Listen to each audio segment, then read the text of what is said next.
Okay, welcome back to the Investigative Journal on this November 7th, 2016 day on our calendar. I'm your host, Greg Anthony. You're listening to FirstAmendmentRadio.com. Don't forget, you can listen to my show every evening, Monday through Friday, 6 p.m. to 7 p.m. Pacific Time.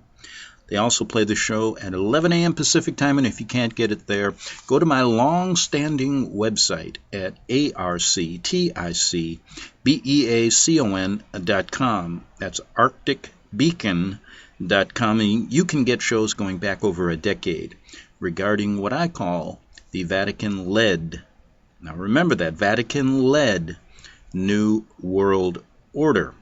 Okay, this is the day before the big selection of our President of the United States tomorrow. And every presidential election, and I've done a number of these, I spend this day asking why, how. Why have we gotten to this point? How could we have evolved like this or devolved like this? When you look at these candidates, when you look at the country, I'm going, how can we get here? And we're going to have hundreds of millions of people voting, and I would gather that 99% of them don't have a clue of what I'm about to say. And I mean that. They don't have a clue. And although it may seem like an easy task to say, well, let's look at this country. The reason is very simple.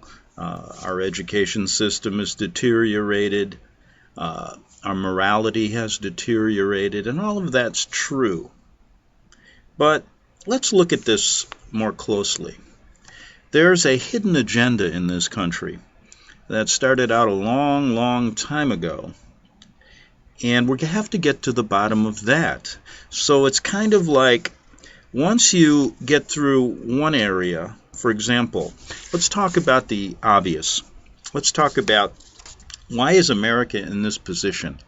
I think we have to look at a quote first from someone by the name of de Tocqueville, right? And he said this: America is great because America is good. And if America ever ceases to be good, America will cease to be great. Now, let's just look at the Roman Empire, because the fall of this country is very similar to the Roman Empire fall. And the fall of the Roman Empire happened this way.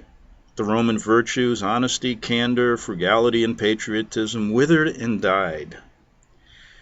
What was left was a people whom neither the vices of the rulers nor the increasingly bold attacks of foreign enemies could shake out their apathy. In all of the great cities and provinces, the theater held the same place of bad luck too, in the social life of the inhabitants. The Roman stage was gross and immoral. It was one of the main agencies to which was attributed the undermining of the originally sound moral life of Roman society. So absorbed did the people become in the indecent representations on the stage that they lost all thought and care for the affairs of real life. Now that was from a book written by Philip Myers called The Rise and Fall of Rome. You can find it on page 515 and 16. Now he also says this: another leading factor in the demise of Rome was the welfare country, the welfare state. And he said this: it was a leading fact of Roman life. The evils that resulted from the misdirected state charity can hardly be overstated. Idleness and all of its accompanying vices were fostered to such a degree that we shall probably not be wrong in enumerating the practice as one of the chief causes of the demoralization of the Roman society. Wow, that sounds like we're talking about America today, doesn't it? Exactly the same thing. Now, it's obvious that the fabric of America today, the morality, has deteriorated. There's a breakdown in the home, strong women's rights movements, some of them which are flawed, a deterioration of the school system, moral decay as espoused by the entertainment media, the news media, the schools, and the welfare eating the heart out of America. That's just part of it. So you see the similarities.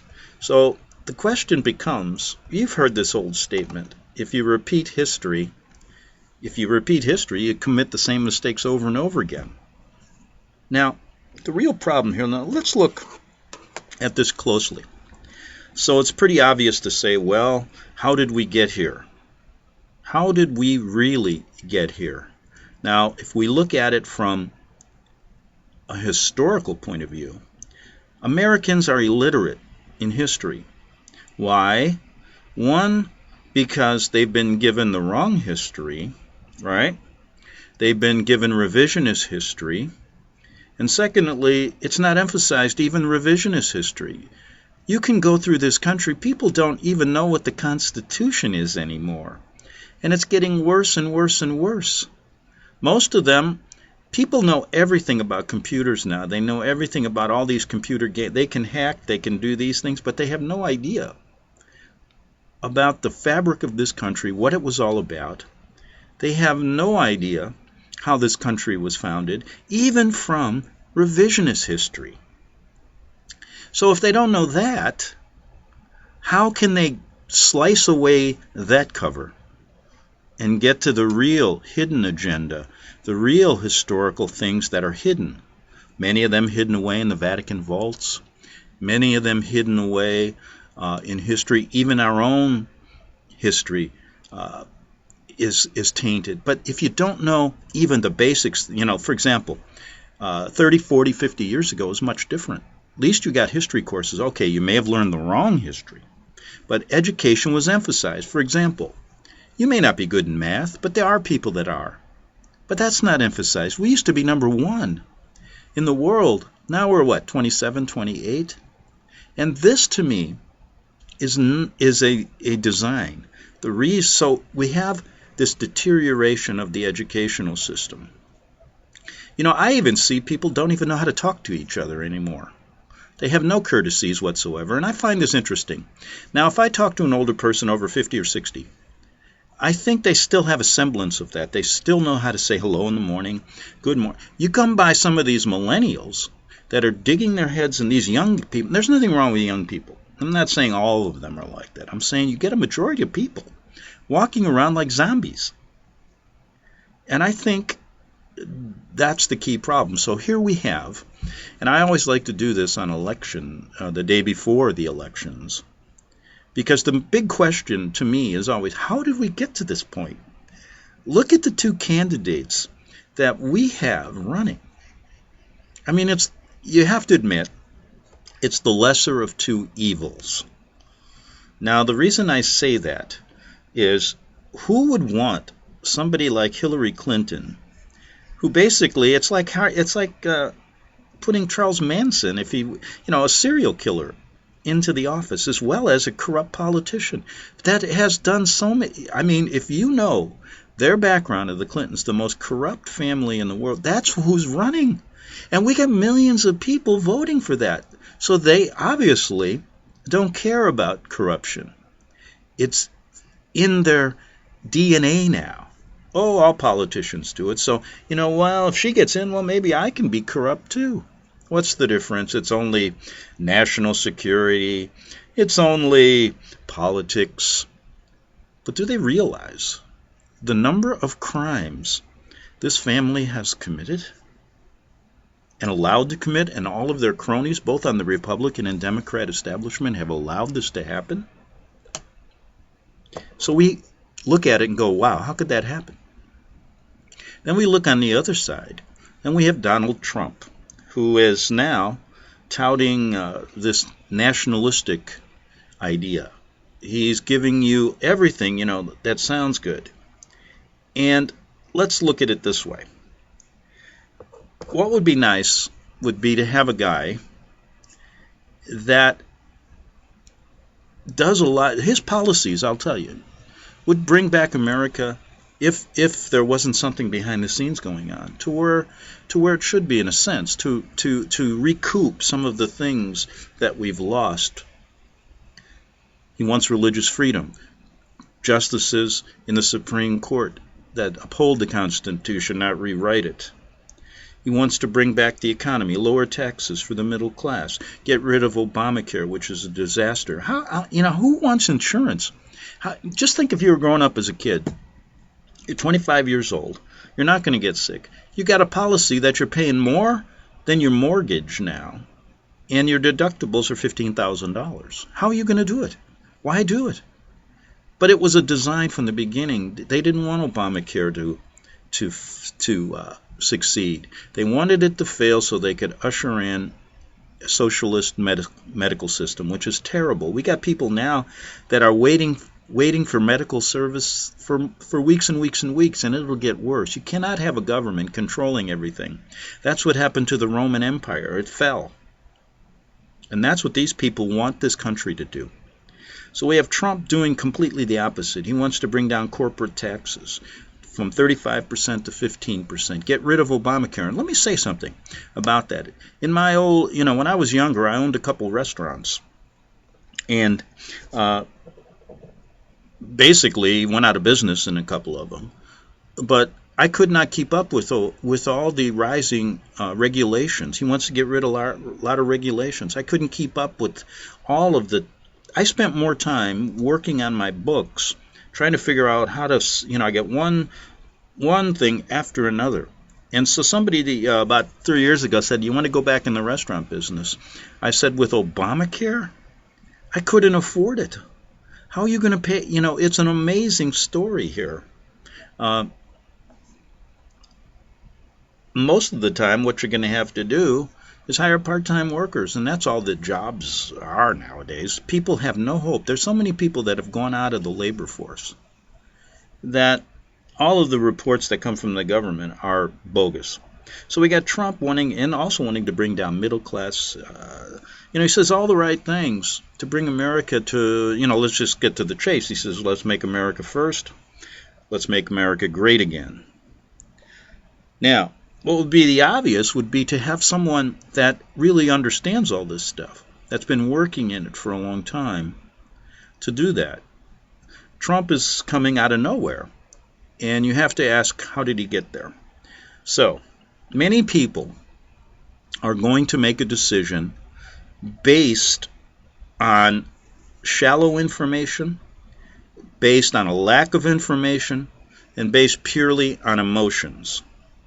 Now, I, for one, who understand the hidden agenda, who understand, because I've been doing this for 25 years after living in Rome and understanding what they're doing, and I'll get to who they are in a minute. Is it the lesser of two evils? Of course. And then somebody said, well, if you vote for the lesser of two evils, you're voting for evil. And that's correct. But what choice do you have right now? A no vote, you're still going to have to live under it, and you got to make some kind of decision. So, what I would say is I agree with the policies of life. Donald Trump says no late-term abortions. Donald Trump says, hey, the Second Amendment states that everyday American people can have weapons, carry, to protect themselves, not just militias, because that's the big argument. The Constitution as it's written, the liberals are saying, no, it's only militias that the Constitution says. And the conservatives are saying, no. It's interpreted as the people, each person. So has the Supreme Court ever decided on this? Well, yes, they have. Now, I spent 4 years in law school because I still believe in education. And I spent a lot of time doing that because I think it's important to keep your mind active no matter how old you are. In fact, one of my good buddies graduated from law school when he was 85 years old. Think of that. He passed the California bar the first time. Hillary Clinton failed the Washington, D.C. bar. She's no prize. You know that from every... Wow. and you look into her. But here's what I'm getting at. So if you want to keep your Second Amendment rights, Clinton is giving you a bunch of bull. Because she says, well, I just want to have better protection. No, she opposes the Heller decision, which is where the Supreme Court decided, and that's still law today, that the American citizen has the right to own to own and to protect their families, not just militia groups. Now, she's going to get in and bring in Supreme Court justices that will wipe away your Second Amendment rights. America will not look the same. Now, Trump is completely opposite. So what I'm saying is we know there's a hidden agenda behind the scenes, but I have to basically stand for policies. Yes, I don't believe, do you believe in abortion? If so, go with Clinton. If you believe in open borders, go with Clinton. If you want to see a Muslim-infested world, radical Muslims infesting this country, go with her. If you want to see America fall very quickly, go with her. If you want to hold out a little bit of hope, a little bit of time, that maybe we can get our acts together and figure this stuff out and get younger people to understand this hidden agenda, then go with Trump. And that's why, for the first time in my life, I've never voted in my life. I felt a necessity to do something in the mainstream. I don't know why. God told me, just do that. Now, you may disagree. I know there's a lot of people out there that'll say either one is the same and blah, blah, blah. The Jesuits control them. And there's a few people that say that, not many. No, most people don't even know who they are. But I say this. If they are in control, at least they know where I stand. And I don't only stand by saying I'm anti-Jesuit. I stand by saying principles that led to the fall of the Roman Empire, we can't let you get away with it this time. And even though it might not work, if more people think in these terms, maybe it will. So what I'm getting at is what's wrong with education? What's wrong with the welfare state? It's the same thing. When you look at public schools, that's, and you don't allow charter schools, you don't allow homeschooling, then the country's in trouble. Because the public schools are being run, in a sense, to de-educate people, not to educate them, not to create thinking people, people who can make a decision, people who are questioning. They don't want people to question anything. They want people to go into some kind of school for 8 hours and sit there high or sit there worrying about the drugs they're going to get outside of the schoolyard and not pay attention. And so we have a few Christian groups, and I always point out the Tony Alamo group who was homeschooling then they had set up a system of education that was far superior to the public schools. And guess what? They were raided. They were torn apart. The kids are now put in the public schools, and you check to see what happened to some of these kids. So Trump is saying, no, let's go back. Let's allow Christian groups to form their own schools. Trump, charter schools. Now, what I find interesting is that if you look deep into a guy by the name of Fethullah Gulen, a crook, brought over here by the Clintons, who now sitting in the Pocono Mountains running radical Islamic schools in our country under the guise that he's a moderate imam. We've been giving him $150 million or more a year to create all these schools, and now there's over 150 of them in our country. They're charter schools. So why would they allow these people to form charter schools when they come down on others and force people into their crappy public schools? They want to keep people stupid. They want to keep people from questioning. They don't even want them to know the revisionist history that this hidden agenda brings to you. So, like, my point is, if you can't get the revisionist history, if you can't even learn that, you don't have the ability to even get through that nonsense, some of it, most of it, especially in the formation of our country, to get to the bottom of really the hidden stuff that's so important. And if you go back to my shows, If you just take my advice on a couple books to read, you'll get more out of that than 12 years of public education. I'm not even getting into the media, which is a complete joke. It's Pravda all over again right here in America. The deterioration of the media goes hand in hand with the deterioration of the education system. And when it gets really interesting, this voting tomorrow, you're going to find out that then you got to worry about voter fraud, the total control. You know, there's many there's a number of quotes that says if you can control the polls, who cares what people do during the elections or how they vote, if you can control the outcome of the vote. So you got a lot of stumbling blocks here. And I think no matter what happens, it's important that we look at it from what I'm just saying. You got to break through somewhere. Now, for example, with other things outside of history, math, science, all of these things are important to a country.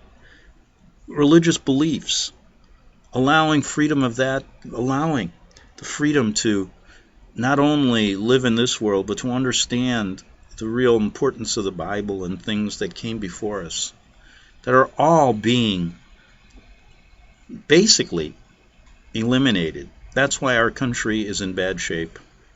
That's why we have candidates like we do. That's why it's important to begin again in your life, no matter what happens tomorrow. Each one of you are the holders of your own destiny.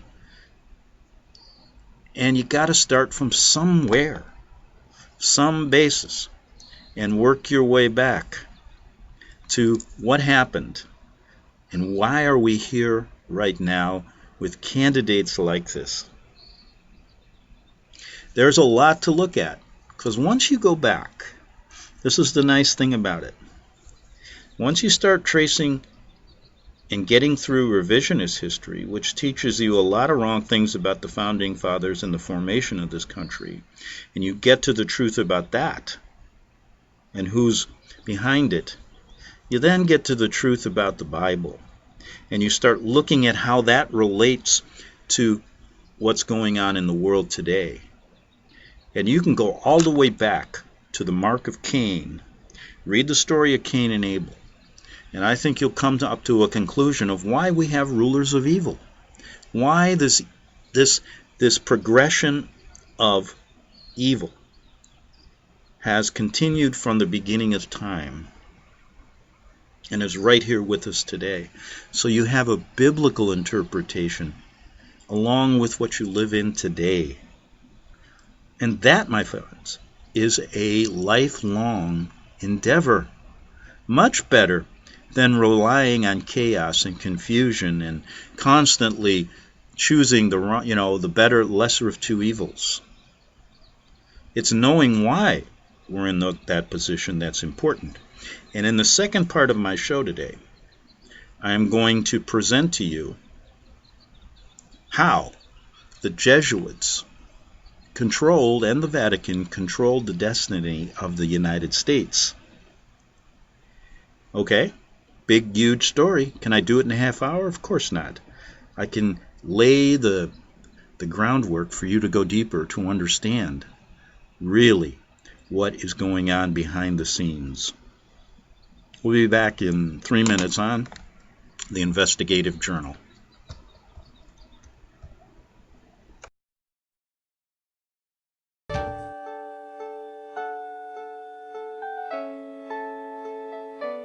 The program you are listening to is 100% sponsored by you, the listener, on this First Amendment Rights Media channel.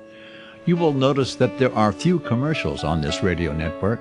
There's a good reason for that. Corporate advertising dollars come with strings that limit program content. So without your help, these programs cannot continue on internet or our several affiliates. If you benefit by the educational law programs, we ask you to give. If you are admonished or nurtured by the Bible and ministry programs, we ask you to give.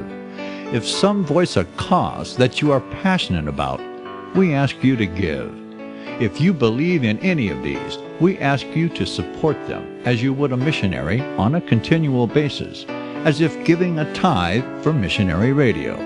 These programs are not commercially viable and must be supported by those faithful to the cause of truth.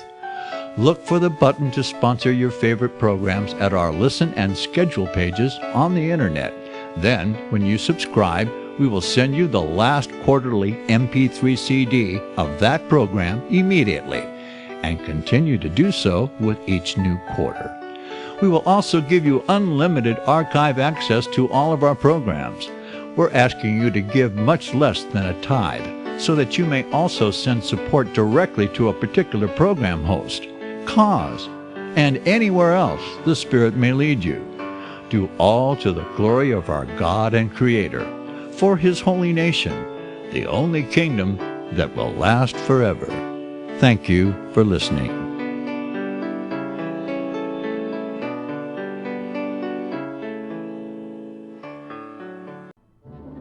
The book of Revelation says, "The spirit of prophecy is the testimony of Jesus Christ." This is at the very heart of FirstAmendmentRadio.com. In that spirit, we have created the Prophecy Reality News app for all of your mobile devices, streaming First Amendment Radio 24 hours a day, 7 days a week. Available for your Apple, Android device, and smartphone, absolutely free. Get the Prophecy Reality News app installed today so you can listen to First Amendment Radio wherever you are. The Prophecy.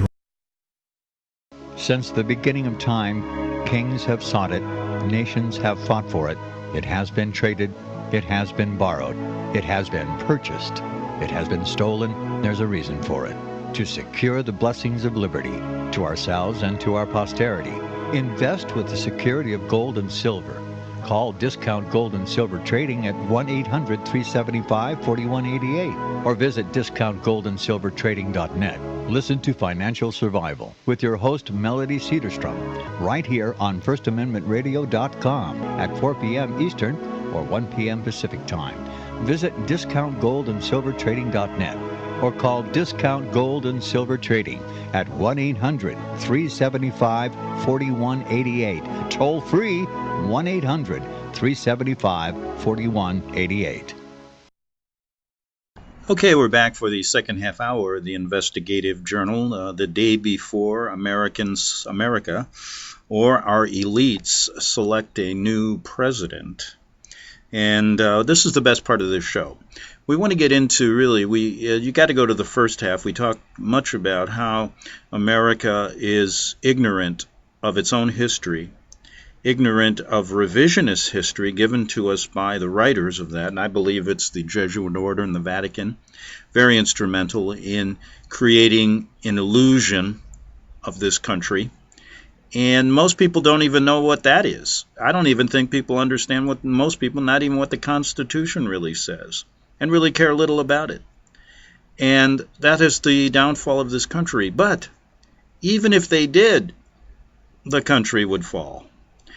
The reason is that there's a hidden agenda concocted hundreds of years ago by the Jesuit order and Vatican, going through numerous centuries to get to this point. That's where the line is drawn, and where you'll find only a very few people in this country or in the world who get there. And if you do, you'll find a brick wall ahead of you when you try to tell others about it. Now, let's look at the mainstream media. That is a taboo subject. A taboo subject. You will never hear one bad thing about the Cardinal of New York or the Vatican. They still praise the Pope as the Vicar of Christ, etc., etc. Now we go to the mainstream, or let's go to the two biggest characters in the alternative media, from both a political secular point of view and a Jesuit point of view. And they are, on the secular side, we have a man by the name of Alex Jones. Now, Alex Jones is put there to give you 90% of the truth and lead you down the wrong path. He's more of a agitator, and you can check his background out, and I wouldn't follow him to the grocery store if I was starving. I don't even think he's Alex Jones. I think that's a pseudonym. I think it's a name that they made up. There was an Alex Jones before him, if you want to go back into the 90s, but he wasn't good enough. So they had to get a better entertainer. Now, where he comes from, you figure it out. Some say he was a comedian in his former life. But you know, when you try to check him out, for example, if you want to check out my best buddy in high school, you can find everything about me. Try to figure out where he was. Possible. So that's how they operate. And he's never going to get into these stories that I'm going to tell you today. Then we go on the other side. Now, the most esteemed, and I put that in quotes, anti-Jesuit person in this country happened to be a guy I put on my show for many, many years, believing he was. And you're going to go to read Vatican Assassins and find millions of things that are probably pretty good. I don't know how he could figure that out, but now I'm understood. I believe he is a Jesuit coadjutor, just like he has said Tupper Saucy was, or just like he says a lot of people are. And let me tell you why. Because he will refuse to even consider the fact that the Jesuit order wasn't basically disassembled and then resurrected back in the 1800s, and that perhaps there was Jesuit control of our founding fathers. Now, if he doesn't do that, there's a big red flag. So you got to check those two guys out. That's how it works. And so to break through, there's only several people that have. You know, what I'm saying by several is if you had a room of 100, and that's all the people in the world, you probably have 2 or 3 who can break through the Jesuit barrier. Then to try to break through and tell others, you probably find yourself either in jail or dead. Just look to what happened to Tony Alamo. Okay, so let's get to the point here. You've now broken through revisionist history. That's going to take you a while. You started to read the Bible and see some really differences between the Catholic faith, Islam, and the Bible. And you're getting to a point where let's stick right now to the secular world. How the Jesuits have controlled the destiny of this country. The grand lie. How the dead light. I'm going to use that word because I'm going to refer to a book here and paraphrase and read. How the dead light of the Black Pope and the Jesuit militia distort the history of the United States of America. And a guy by the name of William Garner said this: Jesuit math is this way: half truth plus half truth equals the whole truth. Now, the following chapter I'm going to read comes from a book called The Romanic Depression, R-O-M-A-N-I-C, Depression, and how the dead light of the Black Pope and the Jesuit militia distort the history of the United States of America. What I'm going to also ask you to do is to I refer this book to people, and I say if you want to read something and then refer to it, go to Rulers of Evil, F. Tupper Saucy. We've referred to it on my show many times. Many others have picked up on it, also have done that. And Tupper's no longer with us. I had the great opportunity to speak with him on the telephone, interview him. And I might add, only one still remains in circulation. I did several, and some have been destroyed. Now, not by the radio station I'm on now, First Amendment, but by others I worked with. But I did talk to Tupper many times on the phone. One thing I found quite interesting is that the first person to attack him way back when was Eric John Phelps. And it's an amazing, and you know, I started thinking to myself, and then at the time I was talking to Tupper, and I knew Eric as well, I wasn't sure who. You know, I'm a journalist, but I'm convinced now that the fox in the hen house is Phelps. But anyway, you figure it out yourself. But you know, why not take a stand? I mean, you realize how many times these people criticize people on the internet who really find out the truth about the Jesuits, what they do to what they do. You know, when I first started it, they had articles going around that I was some kind of CIA, Mossad agent, and they were saying I had a military handler and all this kind of stuff. And so I realized I was on the right track. Many people have suffered much more than me. Look at Tony Alamo. He's in jail for 175 years. And I can talk about a number of other people, some who aren't on this face of the earth anymore. Now, let's refer to this book. Okay. The Romantic Depression. Now, in the early, and this is from a chapter of it, okay? So he says, in the early 17th century, the old world of Europe was becoming stale and unproductive. Her workers and toilers growing uneasy with continued monarchy rule that favored the ruling elite and did little, if anything, useful for the working class and poor, which were more difficult to manipulate and control. Now, folks, I'm going to say something. Doesn't that sound like what's going on today here? They repeat history over and over again. The deadlight of the Black Pope and the Jesuit militia distort the history of the United States. England appeared to be largely Protestant on the outside, with Queen Elizabeth I openly despising Catholicism and its Jesuit soldiers. The latter drove many Catholics from her shores to the New World. Okay? Now, the actual power. Now, if you look back at early Protestant history, when you look back at what the Jesuits were trying to do to England, and you see this struggle going on there, many Protestants came here in the early 1600s, and one thing they didn't want here was Catholics. They didn't want any Jesuits here because they knew what they were doing in Europe. This is largely not talked about, folks, in revisionist history that you'll even get in college, if they even teach history anymore.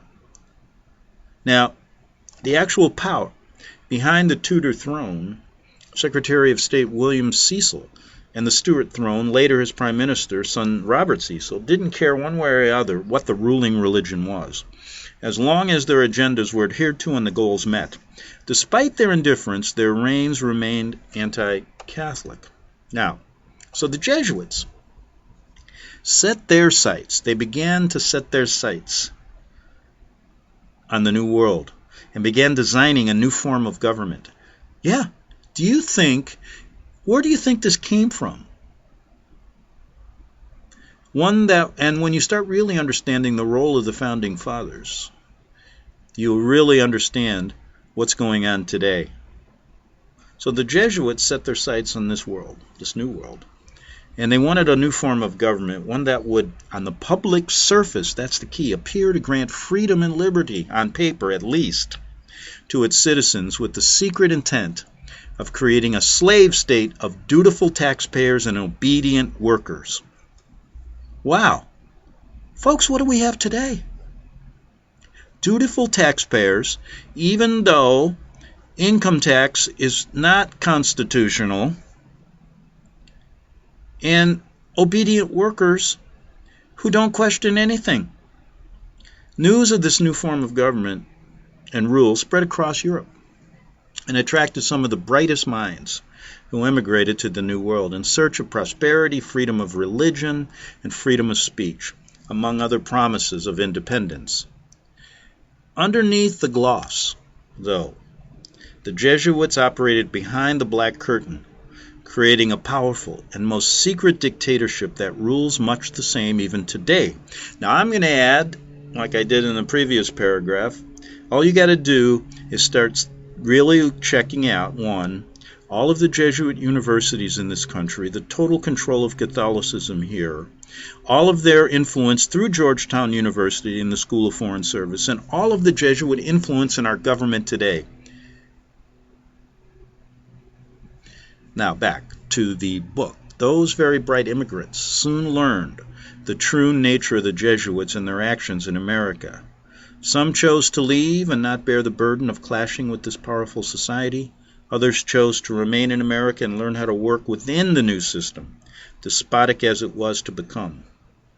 In creating the illusion of such a paradise called America, the Jesuits had to establish a strong government of men who were strongly opposed to monarchy rule on every level, and who were vehemently hostile to any rule whatsoever by the Vatican and its despotic Roman Catholic Church.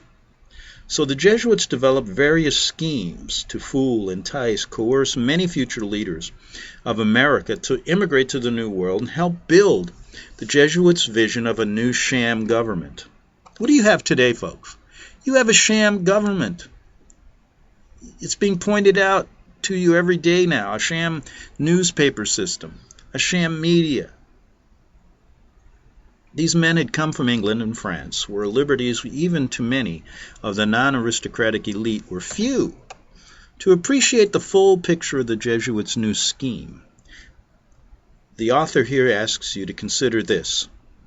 If you had a high-value asset like the American government, which represented the world's first platform of true liberty, with democratically elected leaders and unheard-of freedoms, would you dare leave it in the hands of ordinary men to run? Those not in your complete control? Could you actually trust anyone on that extreme level with your grand prize? Of course not. Of course not. Which is why the Jesuits carefully chose their minions to fill certain stations. That's why they chose Clinton today. Bill Clinton years ago was chosen. Within this new federal government and system of state governments, groomed future leaders from the ranks of Europe's ruling elite, and attracted other future leaders from the ordinary population, trained them accordingly to their high standards, and retained only the most promising ones for various leadership roles. Listen to this one. As the Jesuits designed the new American government, they took a page from the playbooks of old, set up a system of built-in antagonism, then divide and conquer. The Jesuits did not invent this method of control and manipulation, but they certainly have perfected it over the nearly 500 years they have been in power.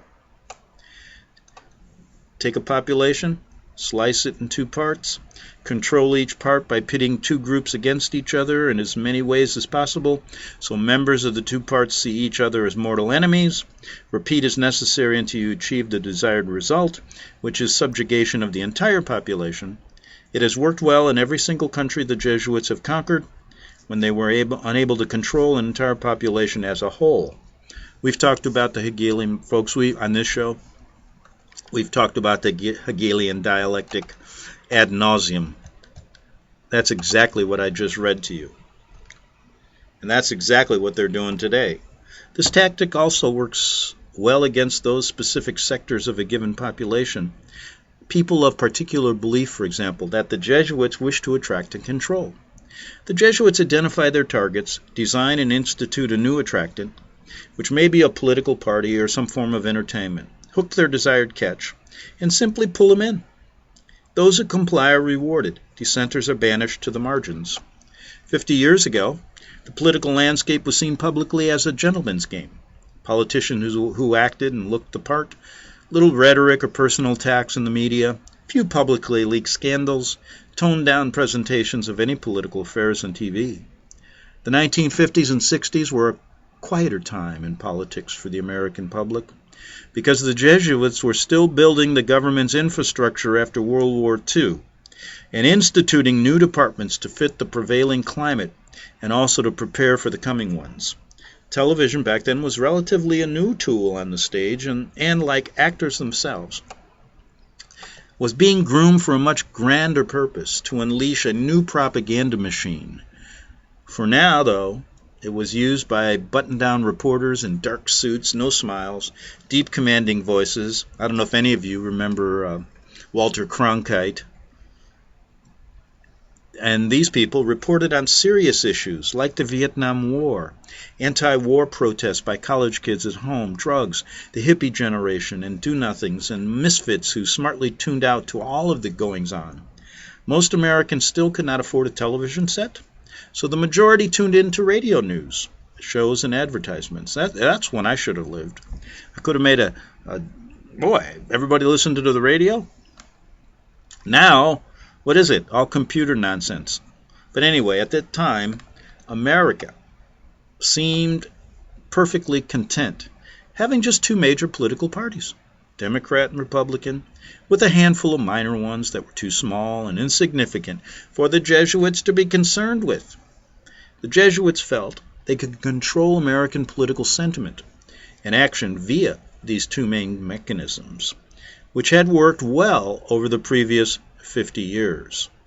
The Jesuits conquer and rule from within, folks. And the Jesuits almost always rule from within. They start an organization via the faithful controlled followers or infiltrate an already established one whose leadership they install, or if already in place, control via any means necessary, including bribery. Now, isn't that what Clinton's about? Bribery, extortion. Well, now we're talking about kidnapping and murdering of families and close associates. This method has worked for hundreds of years across the world and is still in wide use today. When an important Jesuit issue is threatened, they find some clever means to convince Americans to vote in favor of their Jesuit preference. Their method was deceptively simple. As stated previously, divide a population into two main parties, control them from within, and keep them at odds with each other by designing each with different political, social, and moral ideals. The two main parties' ideals were thought to represent those of American people at the time, and had worked well for decades, until the American people began questioning their political leaders and the very system they had believed in all their lives, and we began to see the first big cracks appear in the late 60s. Jesuits steered American politics in any direction they chose. Since they controlled our government and its puppet politicians even back then, they also controlled the economy and all the markets and were able to be highly effective, create economic depressions when they chose, or according to points and cycles of things, thus bringing the American people to their knees on a whim. Being fluid in design and movement and always evolving, the Jesuits over the years have reacted to the increased American people's distaste for either political party, and so designed a third party they could use to control the new breakaway group of malcontents. In the 1970s appeared the Libertarian Party, was instituted, and as with all other parties, controlled from within the organization. With the Libertarians never posed a major threat to the Democrats and Republicans, they were successful in bringing together hundreds of thousands of those malcontents who may otherwise have somehow disrupted the political system, even at a state or local level. With so much to lose, the Jesuits were not willing to leave it to chance, so they instituted that safety valve. Any major political party is used by the Jesuits to control a large portion of the American population, because it represents virtually every important issue affecting Americans, from political to economic to social to education to military. What this party does not control, other organizations, even non-governmental, ones like Hollywood and big entertainment, big music, big pharma, certainly do, using a billion-dollar PR machine that has made even the worst and most detrimental policies look completely disarming. Look at the tobacco industry fight to manufacture poisonous cigarettes and cigars. The pharmaceuticals industries fight to manufacture harmful drugs. Test them in the third world countries on an unsuspecting population, then unleash them on another ignorant population, the American people. The chemical industries fight to manufacture harmful substances without regard for safety and health of Americans. Goes on and on and on today. Today's political landscape is far from its cousin only 50 years ago. Politicians no longer look and act the part. They are cartoon characters. Rhetoric and personal attacks are at an all-time high and are being carried out openly in the media, where deeply personal issues are brought to the front, like so many dramas on popular soap operas and telenovels and sitcoms, etc. Scandals abound like never before, and are celebrated as big events in the big media and big entertainment-loving Americans. The entire political arena is a laughable circus act, carefully scripted and choreographed by multi-million-dollar production companies and PR firms that create brilliant illusion and spin. I'm going to break right there for a second and say this. Isn't that exactly what you looked at for the last year of this election? Or selection, and we're now on the day before. This is what's happening. right before our eyes. And how many people understand where it comes from? But unlike a carnival show, now I presented, folks, I do the off-Broadway stage play, the greatest off-Broadway stage play ever produced in the history of mankind. And I did that. 21 parts I presented. I'm going to do the last one tomorrow. It's unlike a carnival show. This one is highly effective at attracting more and more Americans to its performances and enticing them to do the bidding of the Jesuits. All one needs to do is examine one of the results. Americans' public anti-political sentiment and actions are at an all-time high. So instead of bashing American politics, political parties, and candidates, Americans have pulled away to a new distraction and are now mesmerizing by some dazzling form of entertainment. Hours a day, 365 days a year, all you can eat, all you can smell. The Jesuits have evolved very well, haven't they? When politics failed to control the population, they simply designed and introduced new forms that would attract Americans and control their actions and behaviors. Listen, folks, if you study the Jesuits back in the 1500s when the Jesuits were instrumental in Jesuit theater, you'll see what I mean.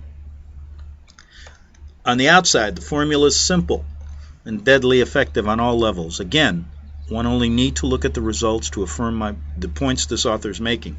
From its inception, the American political system has been controlled and run by the Jesuits, who have steered politics in any way they wished. As Americans became more educated, they wanted to learn how to have a hand in the decisions that affected their lives, so they got involved in that process, if only at the local level. How is an American president chosen, you ask? In Europe, during the inception of America, only the elite could vote. In America, nearly every man, regardless of the station, could vote. Not only this, since voting for the candidates of their choice was such a novel idea, never seen before in modern politics anywhere in the world, many of these farmers, merchants, fishermen, etc., took a great interest in the political activities of their villages, towns, and cities. These hard-working souls learned to vote for people who claimed to have their similar values and morals, so those representatives would effectively stand for their own interests. It was a dream come true, wasn't it? What has happened since? The questions. Back tomorrow on the Investigative Journal. Visit crosstheborder.org, CROSS, crosstheborder.org, to get your print, EPUB, or PDF version of the book, The Rapture Will Be Canceled. That's crosstheborder.org. I know you all want answers, and believe me, so do I, and I'll do my best to get them. Despite Nicolas Cage's promise to do his best to get left behind rapture answers for us, don't hold your breath. Not everyone believes Left Behind is true prophecy. Some may even regard as conspiratorial the mainstream re-release of the Left Behind movie, with actor Nicolas Cage portraying the main character, as an attempt to further reinforce in the minds of all this perception of false prophecy, in order to condition the masses for the play about to begin. If you want true Bible prophecy answers, get the book, The Rapture Will Be Canceled. The author exposes the Latin rapture origin, the 7-year tribulation deception, true Bible revelation of Daniel's 70 weeks, the abomination of desolation, the restrainer, America in the Revelation, the image of the beast and the mark of the beast, and the truth about God's chosen people, and so much more about Bible prophecy. This book will shatter the Left Behind paradigm of future events. Get the book, The Rapture Will Be Canceled. Visit crosstheborder.org, CROSS, crosstheborder.org, to get your print, EPUB, or PDF version of the book, The Rapture Will Be Canceled. That's crosstheborder.org.